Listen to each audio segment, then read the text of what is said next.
प्यारे प्यारे दोस्तों, नमस्कार। स्वागत है आप सभी का मेरे YouTube चैनल में। और आज हम लोग NCERT क्लास 12 चैप्टर 7 के बारे में डिटेल से अध्ययन करेंगे। और हमारे चैप्टर का नेम है एक साम्राज्य की राजधानी विजयनगर। लगभग 14वीं से 16वीं सदी तक की ये बात है। विजयनगर अथवा विजय का शहर एक शहर और एक साम्राज्य दोनों के लिए प्रयुक्त नाम था। इस साम्राज्य की स्थापना 14वीं शताब्दी में की गई थी।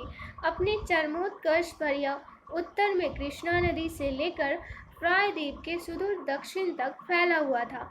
1565 में इस पर आक्रमण कर इसे लूटा गया और बाद में यह उजड़ गया। हालांकि 17वीं 18वीं शताब्दियों तक यह पूरी तरह से विनष्ट हो गया, पर फिर भी कृष्णा तुंगभद्रा दोआब क्षेत्र के निवासियों की स्मृति में यह जीवित रहा।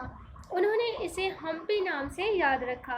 इस नाम का आविर्भाव यहाँ की स्थानीय मातृदेवी पंपा देवी के नाम से हुआ था।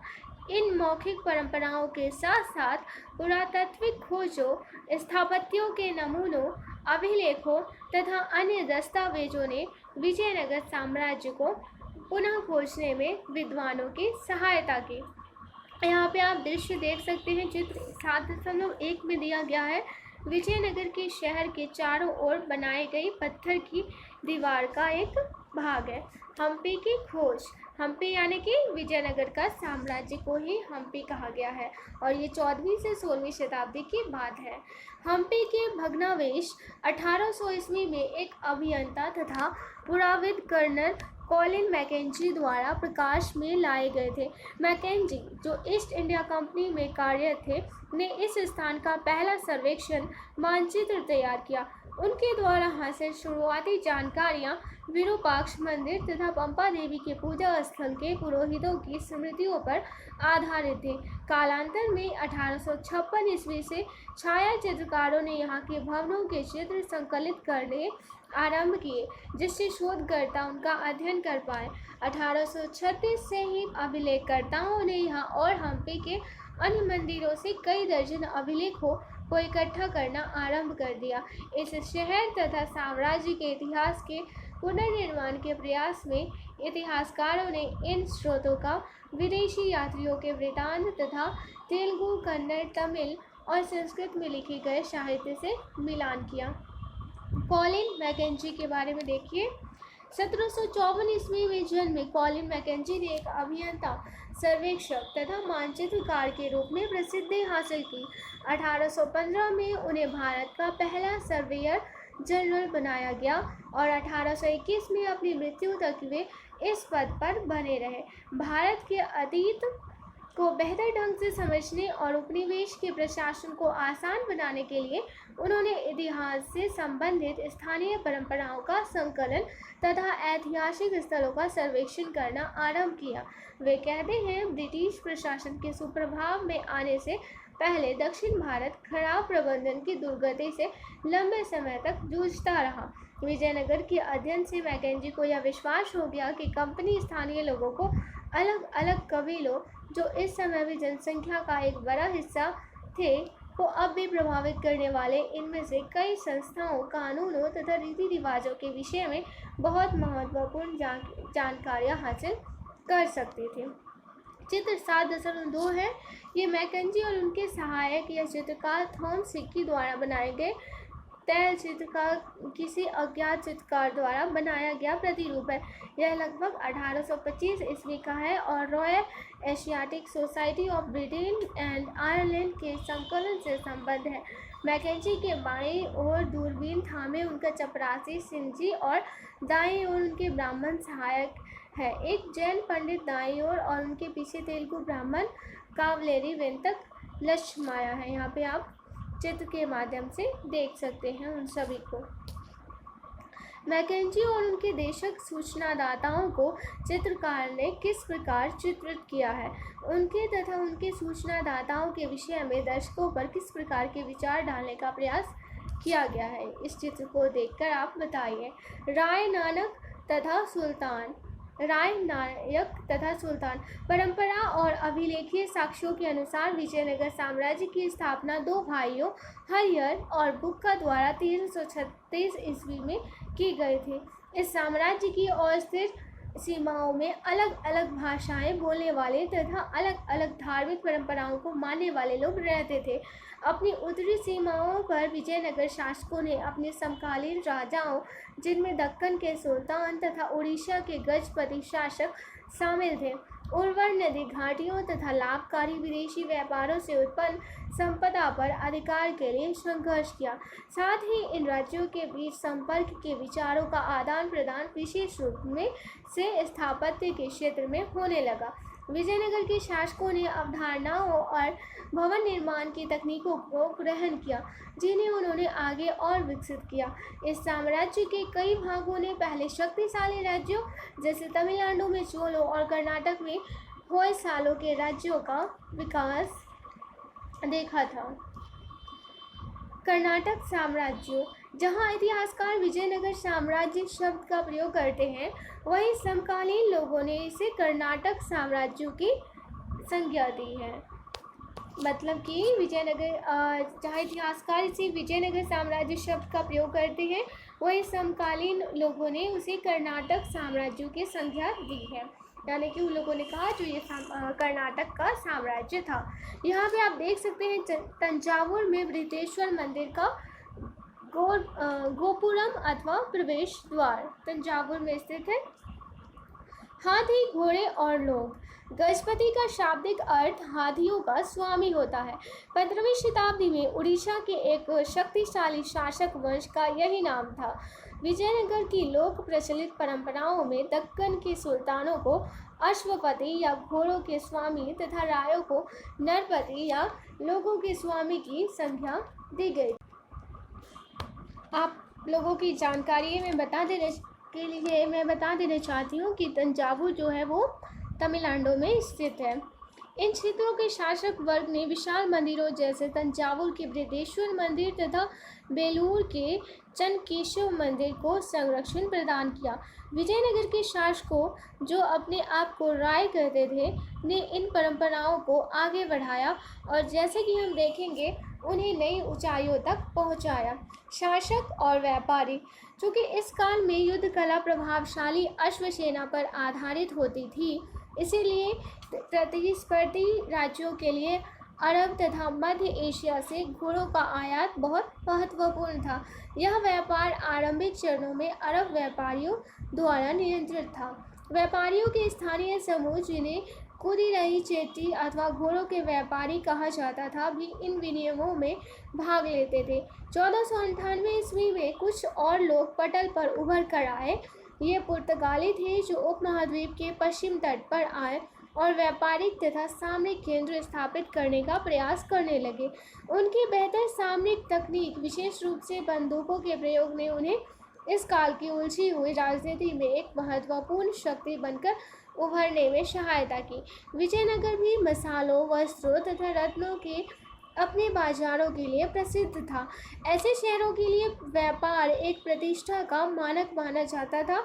यहाँ की समृद्ध जनता महंगी विदेशी वस्तुओं की मांग करते थे, विशेष रूप से रत्नों और आभूषणों की। दूसरी ओर व्यापार से प्राप्त राजस्व राज्य की समृद्धि में महत्वपूर्ण योगदान देता था। एक साम्राज्य राजधानी विजयनगर, राज्य का चरमोत्कर्ष तथा पतन। राजनीति में सत्ता के दावेदारों में शासकीय वंश के सदस्य तथा सैनिक कमांडर शामिल थे। पहले राजवंश, जो संगम वंश कहलाता था, ने 1485 तक नियंत्रण रखा। उन्हें सुलभों ने उखाड़ फेंका, जो सैनिक कमांडर थे, और वे 1503 तक सत्ता में बने रहे। इसके बाद तुलुवों ने उनका स्थान लिया। कृष्णदेवराय तुलुव वंश से ही संबंध था। कृष्णदेवराय के शासन की चारित्रिक विशेषता विस्तार और दृढ़ीकरण था। इसी काल में तुंगभद्रा और कृष्णा नदी के बीच का क्षेत्र रायचूर दुआब हासिल किया गया। 1512 ईस्वी में उड़ीसा के शासकों का दमन किया गया। 1514 ईस्वी में तथा बीजापुर के सुल्तान को पूरी तरह पराजित किया गया था। 1520 ईस्वी में। हालांकि राज्य हमेशा सामयिक रूप से तैयार रहता था, लेकिन फिर भी यह अतुलनीय शांति और समृद्धि की स्थितियों में फला फूला। कुछ बेहतरीन मंदिरों के निर्माण तथा कई महत्वपूर्ण दक्षिण भारतीय मंदिरों में भव्य गोपुरमों को जोड़ने का श्रेय कृष्णदेव को ही दिया जाता है।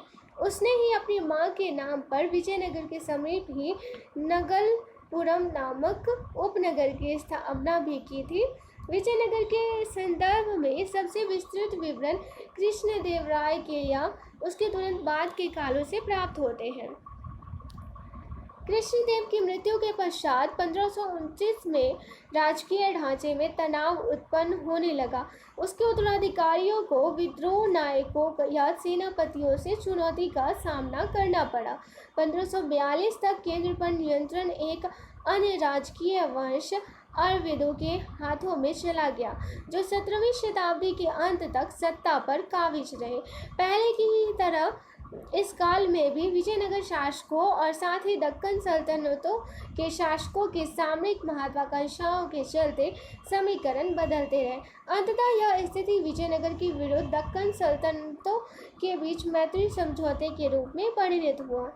1565 में विजयनगर की सेना प्रधानमंत्री राम राय के नेतृत्व में राक्षसी तांगरी, जिसे तालीकोटा के नाम से भी जाना जाता है, की युद्ध में उतरी, जहां उसे बीजापुर, अहमदनगर तथा गोलकुंडा की संयुक्त सेनाओं द्वारा करारी शिकस्त मिली।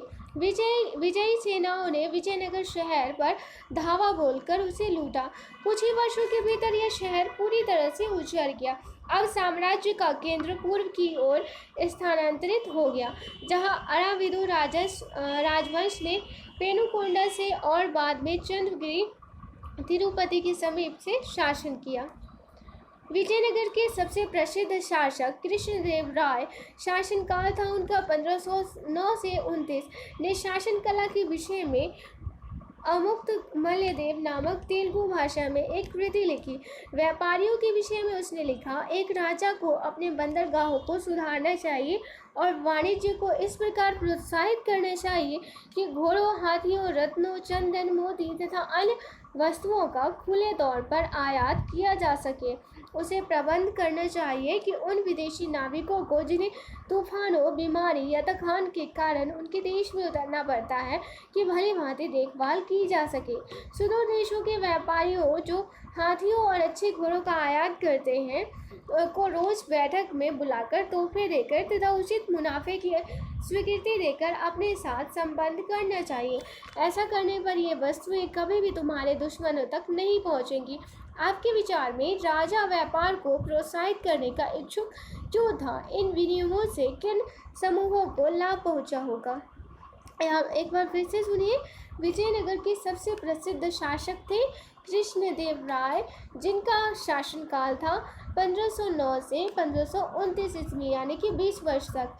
ने शासन कला के विषय में अमुक्त मल्यवाद नामक तेलुगु भाषा में एक कृति लिखी। व्यापारियों के विषय में उसने लिखा कि एक राजा को अपने बंदरगाहों को सुधारना चाहिए और वाणिज्य को इस प्रकार प्रोत्साहित करना चाहिए कि घोड़ों, हाथियों, रत्नों, चंदन, मोती तथा अन्य वस्तुओं को खुले तौर पर आयात किया जा सके। उसे प्रबंध करना चाहिए कि उन विदेशी नाविकों जिन्हें तूफानों, बीमारी या थकान के कारण उनके देश में उतरना पड़ता है, कि भली भांति देखभाल की जा सके। सुदूर देशों के व्यापारियों जो हाथियों और अच्छे घोड़ों का आयात करते हैं को रोज बैठक में बुलाकर तोहफे देकर तथा उचित मुनाफे की स्वीकृति देकर अपने साथ संबंध करना चाहिए। ऐसा करने पर ये वस्तुएं कभी भी तुम्हारे दुश्मनों तक नहीं पहुंचेंगी। अब बताइए, आपके विचार में राजा व्यापार को प्रोत्साहित करने का इच्छुक क्यों था? इन विनिमयों से किन समूहों को लाभ पहुंचा होगा? यहाँ पे आप देख सकते हैं मैप के माध्यम से दक्षिण भारत लगभग 14वीं से 18वीं शताब्दी तक कैसी थी। सबसे ऊपर में देख लीजिए, यहाँ पे बीदर है, फिर नीचे गोलकुंडा है, गुलबर्गा है, बीजापुर देख सकते हैं आज के महाराष्ट्र में स्थित है, कृष्णा नदी है और फिर कृष्णा नदी के ठीक सटा हुआ कृष्णा और तुंगभद्रा के बीच में विजयनगर का साम्राज्य है। यहाँ पे हैदराबाद स्थित है तुंगभद्रा नदी के किनारे, गोलकुंडा उसके ऊपर में है, वारंगल है, यहाँ मसूलीपट्टनम है, समुद्र के पास गोवा, भटकल, केरी, चित्रदुर्ग, पेन्नार, चंद्रगिरी, कोलार, कांचीपुरम, मयलापुर, जिंजी, मैसूर, कालीकट, तंजावुर देख सकते हैं। यहाँ पे मैंने आपको बताया जो ये हमारे तमिलनाडु में स्थित है, यहाँ पे देख सकते हैं तंजावुर। और मदुरई है उसके नीचे, फिर है रामनाथपुरम, तिरुवल्ली और क्विलोन, कोचीन, बोगाई। उन आधुनिक राज्यों को चिन्हित कीजिए जो विजयनगर साम्राज्य का भाग थे। ये देख लीजिए कौन कौन से विजयनगर साम्राज्य के राज्य थे, यहाँ पे देख सकते हैं आप लोग। चलिए, हालांकि विजयनगर शहर के विध्वंस के लिए सुल्तानों की सेनाएं उत्तरदायी थी, फिर भी सुल्तानों और रायों के संबंध धार्मिक भिन्नता होने पर भी हमेशा यह अपरिहार्य रूप से शत्रुतापूर्ण नहीं रहते थे। उदाहरण के लिए कृष्णदेवराय ने सल्तनतों में सत्ता के कई दावेदारों का समर्थन किया और यवन राज्य की स्थापना करने वाला विरुद्ध धारण करके गौरव महसूस किया। इसी प्रकार बीजापुर के सुल्तान ने कृष्णदेवराय की मृत्यु के पश्चात विजयनगर में उत्तराधिकार के विवाद को सुलझाने के लिए हस्तक्षेप किया। वास्तव में विजयनगर शासक और सल्तनतें दोनों ही एक दूसरे के स्थायित्व को निश्चित करने की इच्छुक थी। यह राम राय की जोखिम भरी नीति थी, जिसके अनुसार उसने एक सुल्तान को दूसरे के विरुद्ध करने की कोशिश की, किंतु वे सुल्तान एक हो गए और उन्होंने उसे निर्णायक रूप से पराजित कर दिया। यवन संस्कृत भाषा का शब्द है जिसका प्रयोग यूनानियों तथा उत्तर पश्चिम से उपमहाद्वीप में आने वाले उन अन्य लोगों के लिए किया जाता था। यवन एक संस्कृत भाषा का शब्द है जिनका प्रयोग उत्तर पश्चिम से जो लोग आते थे या फिर यूनान से जो लोग आते थे, जो इसे आज का ग्रीक भी कहा जाता है, उनके लिए यवन शब्द का प्रयोग किया जाता था। राय तथा नायक। साम्राज्य में शक्ति का प्रयोग करने वालों में सेना प्रमुख होते थे जो सामान्यतः किलों पर नियंत्रण रखते थे और जिनके पास सशस्त्र समर्थक होते थे। ये प्रमुख आमतौर पर एक स्थान से दूसरे स्थान तक भ्रमणशील रहते थे और कई बार बसने के लिए उपजाऊ भूमि की तलाश में किसान भी उनका साथ देते थे। इन प्रमुखों को नायक कहते थे और ये आमतौर पर तेलुगु या कन्नड़ भाषा बोलते थे। कई नायकों ने विजयनगर शासक की प्रभुसत्ता के आगे समर्पण किया था, पर ये अक्सर विद्रोह कर देते थे और इनके सैनिक कार्रवाई के माध्यम से ही वश में किया जाता था। एक बार फिर से ध्यान दीजिएगा, साम्राज्य में शक्ति का प्रयोग करने वालों में सेना प्रमुख होते थे। साम्राज्य में शक्ति का प्रयोग करने वालों में सेना प्रमुख होते थे जो सामान्यतः किलों पर नियंत्रण रखते थे और जिनके पास सशस्त्र समर्थक होते थे। ये प्रमुख आमतौर पर एक स्थान से दूसरे स्थान तक भ्रमणशील रहते थे और कई बार बसने के लिए उपजाऊ भूमि की तलाश में किसान भी उनका साथ देते थे। इन प्रमुखों को नायक कहते थे और ये आमतौर पर तेलुगु या कन्नड़ भाषा बोलते थे। कई नायकों ने विजयनगर शासक की प्रभुसत्ता के आगे समर्पण किया था, पर ये अक्सर विद्रोह कर देते थे और इन्हें सैनिक कार्रवाई के माध्यम से ही वश में किया जाता था। अमर नायक प्रणाली विजयनगर साम्राज्य की एक प्रमुख राजनीतिक खोज थी। ऐसा प्रतीत होता है कि इस प्रणाली के कई तत्व दिल्ली सल्तनत की एकता प्रणाली से लिए गए हैं। अमर नायक सैनिक कमांडर थे जिन्हें राय द्वारा प्रशासन के लिए राज्य क्षेत्र में दिए जाते थे। वे किसानों, शिल्पकर्मियों तथा व्यापारियों से भू राजस्व तथा अन्य कर वसूल करते थे। वे राजस्व का कुछ भाग व्यक्तिगत उपयोग तथा घोड़ों और हाथियों के निर्धारित दल के रखरखाव के लिए अपने पास रख लेते थे। ये दल विजयनगर शासकों को एक प्रभावी सैनिक शक्ति प्रदान करने में सहायक होते थे, जिनकी मदद से उन्होंने पूरे दक्षिण प्रायद्वीप को अपने नियंत्रण में किया। राजस्व का कुछ भाग मंदिरों तथा सिंचाई के साधनों के रखरखाव के लिए खर्च किया जाता था।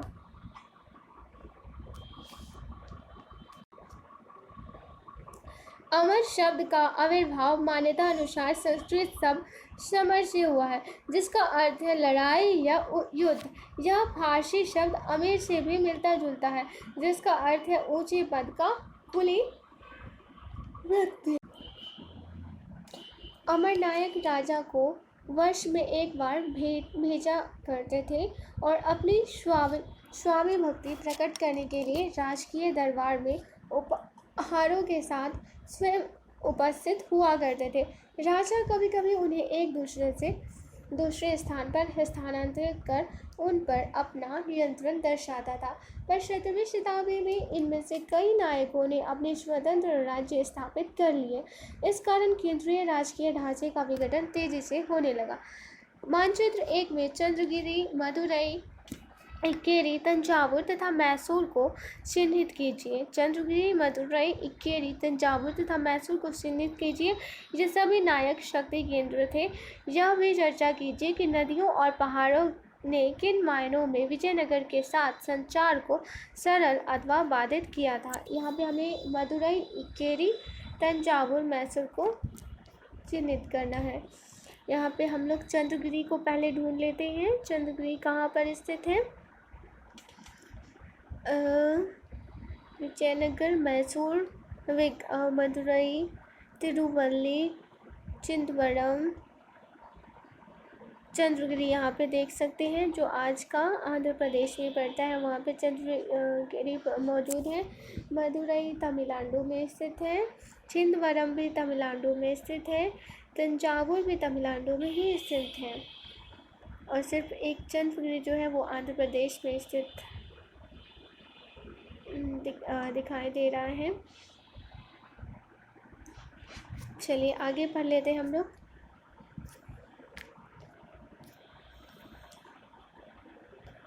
विजयनगर राजधानी तथा उसके परिप्रदेश। नक्शे पर बने 3 अंचलों को पहचानिए। मध्य भाग को ध्यान से देखिए। क्या आप नदियों से जुड़ती हुई नहरों को देख सकते हैं? आप कितनी किलेबंद दीवारों को देख सकते हैं? क्या धार्मिक केंद्र किलेबंद थे? यहाँ पे तुंगभद्रा नदी है, हम्पी है, और फिर है पवित्र केंद्र, केंद्रीय भाग और नंबर। यहाँ पे देख सकते हैं कैसे कटा हुआ देश है। शहर के विषय में खोज। विजयनगर के राजाओं तथा उनके नायकों के बड़ी संख्या में अभिलेख मिले हैं, जिनमें मंदिरों को दिए जाने वाले दानों का उल्लेख तथा महत्वपूर्ण घटनाओं का विवरण है। कई यात्रियों ने शहर की यात्रा की और इसके बारे में लिखा। इनमें सबसे उल्लेखनीय वृत्तांत, चलिए आइए एक बार हम लोग फिर से पढ़ लेते हैं। शहर के विषय में खोज। विजयनगर के राजाओं तथा उनके नायकों के बड़ी संख्या में अभिलेख मिले हैं, जिनमें मंदिरों को दिए जाने वाले दानों का उल्लेख तथा महत्वपूर्ण घटनाओं का विवरण है।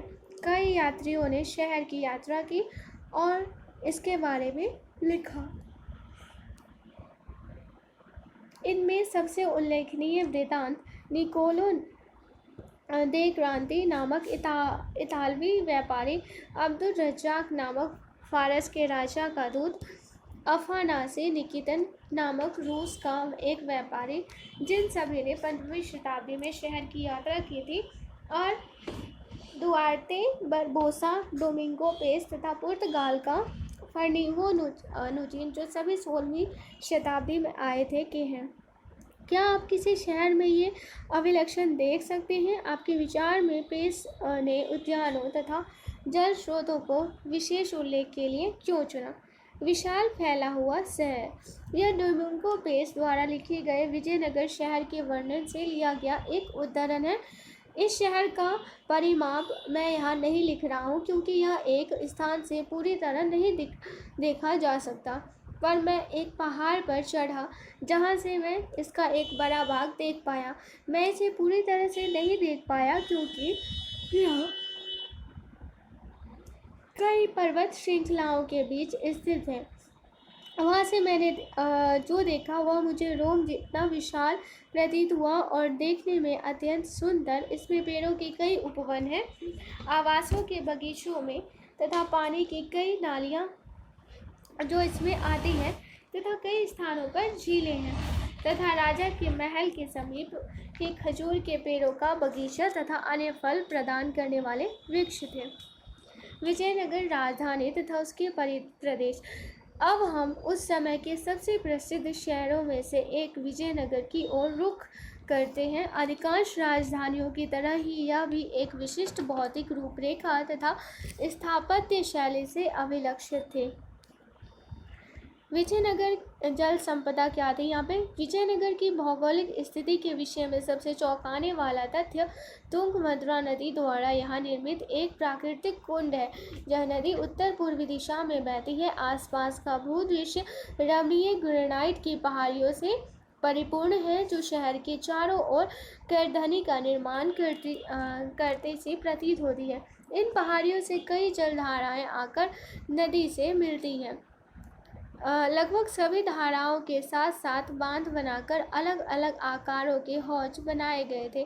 चूँकि यह प्रायद्वीप के सबसे शुष्क क्षेत्रों में से एक था, इसलिए पानी के संचयन और उसके शहर तक ले जाने की व्यापक प्रबंध करना आवश्यक था। ऐसे सबसे महत्वपूर्ण हौजों में से एक का निर्माण 15वीं शताब्दी के आरंभिक वर्षों में हुआ, जिसे आज कमलपुरम जलाशय कहा जाता है।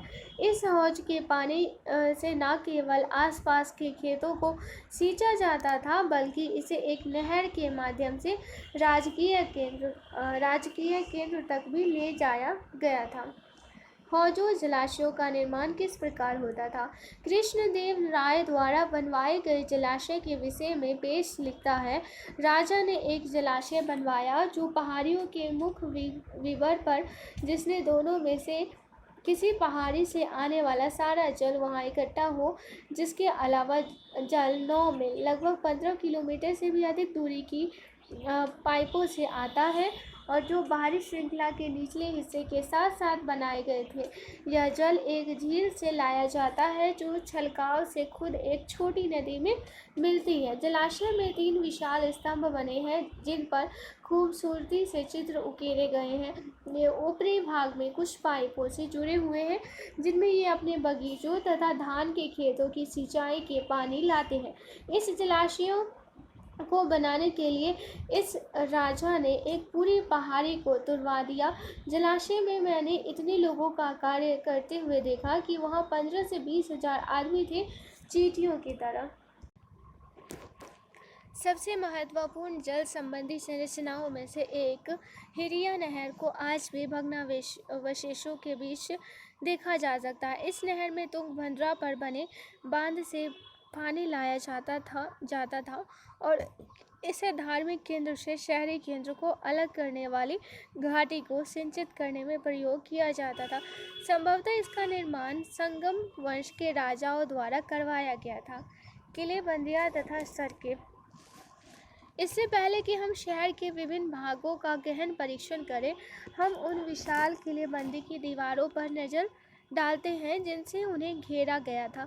15वीं शताब्दी में फारस के शासक द्वारा कालीकट कोझिकोड भेजा गया दूत अब्दुल रज्जाक किलेबंदी से बहुत प्रभावित हुआ और उसने दुर्गों की 7 पंक्तियों का उल्लेख किया। इनसे न केवल शहर को बल्कि कृषि के प्रयुक्त आसपास के क्षेत्रों तथा जंगलों को भी घेरा गया था। सबसे बाहरी दीवार शहर के चारों ओर बनी पहाड़ियों को आपस में जोड़ती थी। यह विशाल राजगिरी संरचना थोड़ी सी शून्याकार थी। गाड़े या जोड़ने के लिए किसी भी वस्तु का निर्माण में कहीं भी प्रयोग नहीं किया गया था।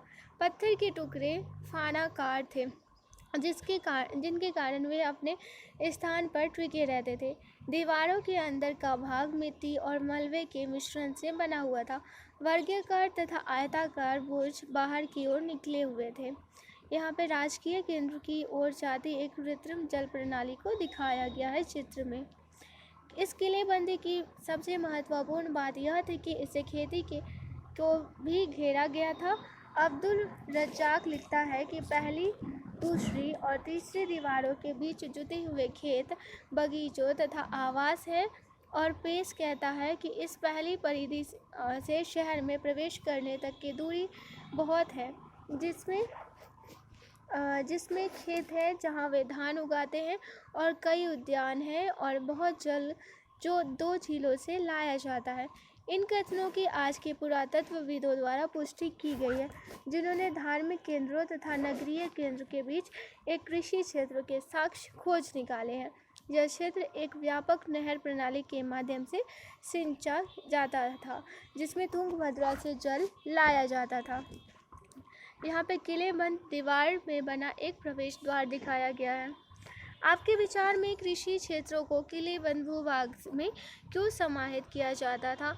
अक्सर मध्यकालीन घेराबंदियों का मुख्य उद्देश्य प्रतिपक्ष को खाद्य सामग्री से वंचित कर समर्पण के लिए बाध्य करना होता था।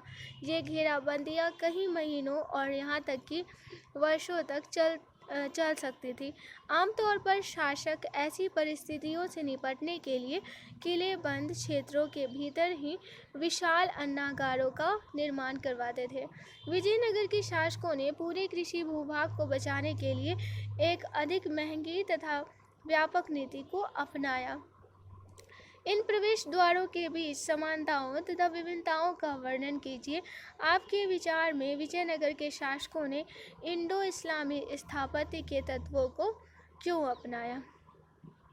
दूसरी किलेबंदी नगरीय केंद्र के आंतरिक भाग के चारों ओर बनी हुई थी और तीसरी से शासकीय केंद्र को घेरा गया था, जिसमें महत्वपूर्ण इमारतों के प्रत्येक समूह को अपनी ऊंची दीवारों में घेरा गया था। दुर्ग में प्रवेश के लिए अच्छी तरह सुरक्षित प्रवेश द्वार थे, जो शहर को मुख्य सड़कों से जोड़ते थे। प्रवेश द्वार विशिष्ट स्थापत्य के नमूने थे, जो अक्सर उन संरचनाओं को परिभाषित करते थे जिनमें प्रवेश को वे नियंत्रित करते थे। किलेबंद बस्ती में जाने के लिए बने प्रवेश द्वार पर बनी मेहराब और साथ ही द्वार के ऊपर बनी गुंबद तुर्की सुल्तानों द्वारा प्रवर्तित स्थापत्य के चारित्रिक तत्व माने जाते हैं। कला इतिहासकार इस शैली को इंडो इस्लामिक कहते हैं, क्योंकि इसका विकास विभिन्न क्षेत्रों की स्थानीय स्थापत्य की परंपराओं के साथ संपर्क में हुआ। यहाँ पे एक गोपुरम को देख सकते हैं आप लोग। पुरातत्वविदों ने शहर के अंदर की तथा वहां से बाहर जाने वाली सड़कों का अध्ययन किया। इनकी पहचान प्रवेश द्वारों से होकर जाने वाले रास्तों के अनुरेखण तथा फर्श वाली सड़कों की खोजों से की गई है। सड़कें सामान्यतः पहाड़ी भूभाग से बचाकर घाटियों से होकर ही इधर उधर घूमती थी। सबसे महत्वपूर्ण सड़कों में से एक कई मंदिरों के प्रवेश द्वारों से आगे बढ़ी हुई थी और इनके दोनों ओर बाजार थे।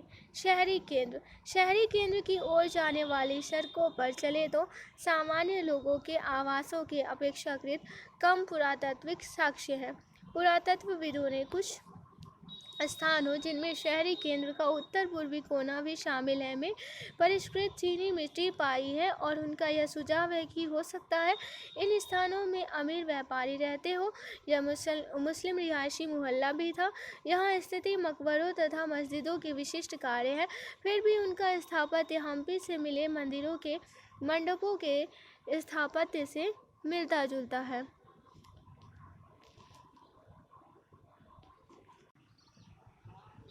सामान्य लोगों के आवासों, जो अब अस्तित्व में नहीं है, का 16वीं शताब्दी के पुर्तगाली यात्री बरबोसा कुछ इस प्रकार वर्णन करता है।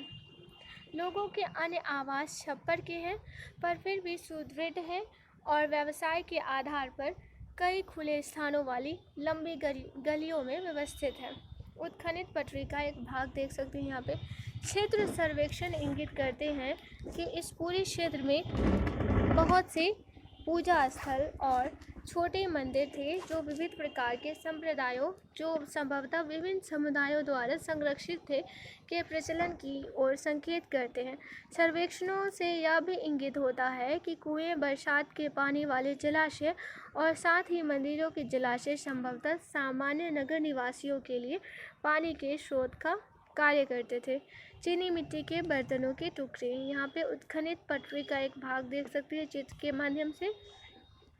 बर्तनों के टुकड़े, आपके विचार में ये टुकड़े मूलतः किस प्रकार के बर्तनों का हिस्सा थे? विजयनगर में एक मस्जिद, क्या इस मस्जिद में इंडो इस्लामी आधिपत्य के चारित्रिक तत्व विद्यमान है? राजकीय केंद्र बस्ती के दक्षिण पश्चिम भागों में स्थित था। हालांकि इसे राजकीय केंद्र की संज्ञा दी गई है, पर इसमें 60 से भी अधिक मंदिर सम्मिलित थे। स्पष्टतः मंदिरों और संप्रदायों को प्रश्रय देना शासकों के लिए महत्वपूर्ण था, जो इन देव स्थलों में प्रतिष्ठित देवी देवताओं से संबंध के माध्यम से अपनी सत्ता को स्थापित करने तथा वैधता प्रदान करने का प्रयास करते थे। विजयनगर की रूपरेखा की तुलना अपने नगर या गांव की रूपरेखा से कीजिए। लगभग 30 संरचनाओं की पहचान महलों के रूप में की गई है। ये अपेक्षाकृत बड़ी संरचनाएं हैं जो अनुष्ठानिक कार्यों से संबद्ध नहीं होती। इन संरचनाओं तथा मंदिरों के बीच एक अंतर यह था कि मंदिर पूरी तरह से राजगिरी से निर्मित थे, जबकि धर्मेतर भवनों की अधिसंरचना विकारी वस्तुओं से बनाई गई थी।